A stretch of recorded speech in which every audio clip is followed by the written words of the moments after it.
హైదరాబాద్ నగరంలో సోమవారం మధ్యాహ్నం భారీ వర్షం కురుస్తోంది.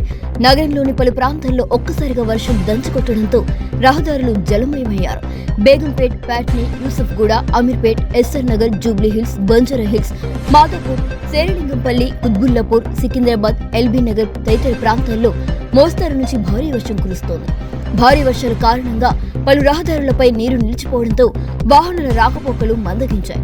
ముఖ్య కూడళ్లు, జంక్షన్ల వద్ద ట్రాఫిక్ రద్దీ పెరిగే అవకాశం ఉందని అధికారులు సూచిస్తున్నారు. వాహనదారులు అత్యవసరమైతే మాత్రమే బయటకు రావాలని, నీరు నిలిచిన ప్రాంతాల్లో అప్రమత్తంగా ప్రయాణించాలని ట్రాఫిక్ పోలీసులు సూచిస్తున్నారు.